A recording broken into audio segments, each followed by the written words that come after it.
J.K. Yadav Films present. बोला शंकर भगवान की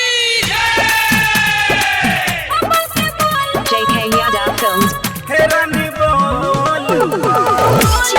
लाल बाबू, लाल बाबू। Singing by विक्रांता श्री चंदा रानी।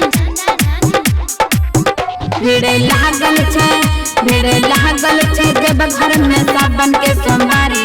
जल्दी से चल सैया धके कोनो गाड़ी बोल के बोलबम, हो बोल के बोलबम, हो बोल के बोलबम, हो बोल के बोलबम।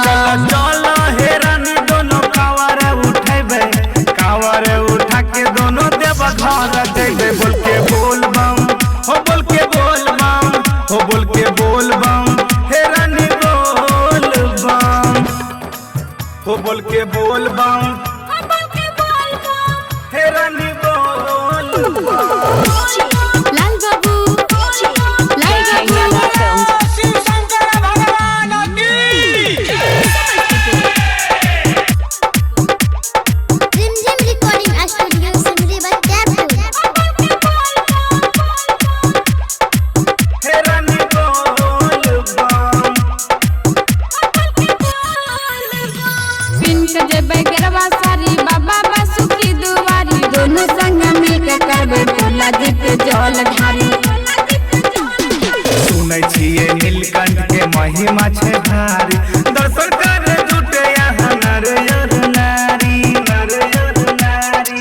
कोई चढ़ावे भांग धतूरा, कोई चढ़ावे भांग धतूरा, कोई बेल पता।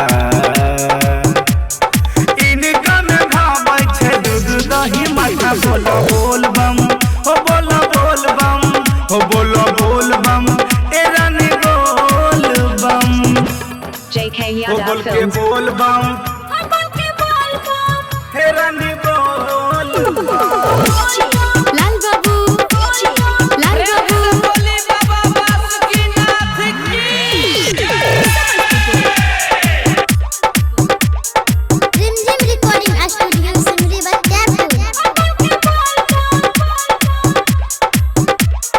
सिंगिंग बाय विक्रांता श्री चंदा रानी।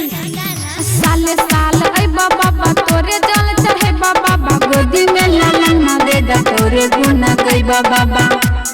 सुनै छो बाबा वो घरदानी पर पूरा विश्वास छै। जे भी आवे सच्चे मन से होई नहीं निराश छै।